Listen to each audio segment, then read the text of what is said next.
booties for black girl nerds.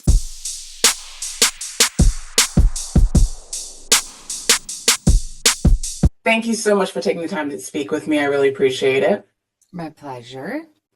So working alongside John Krasinski, there's both this sibling tension and camaraderie between your characters. How did you and John develop that dynamic on screen?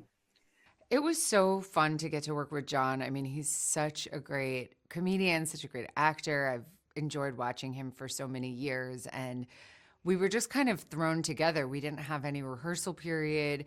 The dynamic between the brother and sister was really well written on the page, and Guy really brought out those specific kind of, I think, differences in the paths they've taken.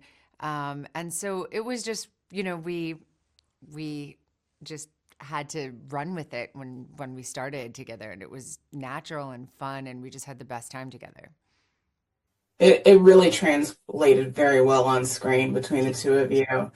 And your character relies very heavily on historical knowledge throughout the story. Were there any specific eras or facts that you found specifically or especially fascinating while you were researching?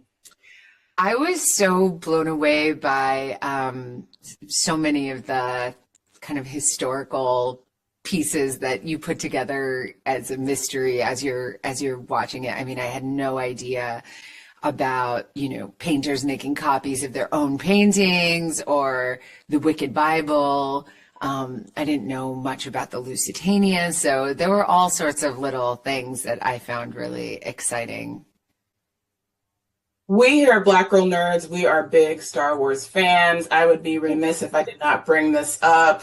Revenge of the Sith is now in theaters, and the re-release has really introduced younger fans to the prequels. So I wanted to know, what do you think, or what do you hope that younger fans will take away from Padme's story?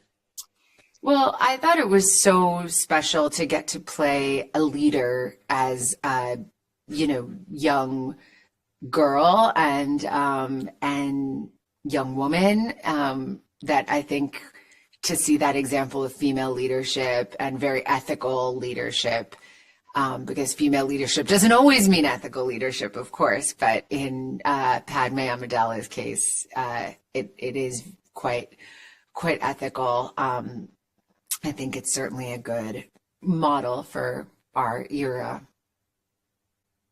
And if Fountain of Youth, if that was real, what would you drink from it?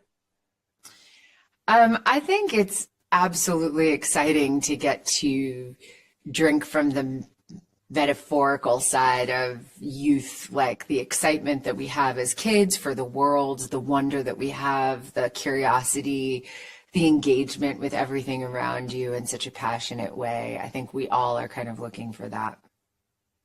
Is there a scene or a moment while you were filming this that still resonates with you, that still sticks with you? So many. I mean, I think that, first of all, getting to shoot at some of these incredible locations. I mean, being at the pyramids in Cairo was one of those moments where you just feel like you're dreaming.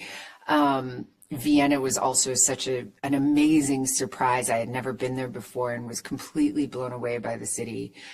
And then also just doing the dialogue scenes with the other cast members, that Guy Ritchie, like, iconic dialogue that is so witty, so rhythmic, so snappy, often very hard to say, like very, the vocabulary is always quite extreme and it's so stylized, and it was really fun to do. Well, this was a fun film to watch, and I enjoyed you in it. So thank you so much for taking the time to speak to Black Girl Nerds. I appreciate the conversation. Thank you. Thanks so much.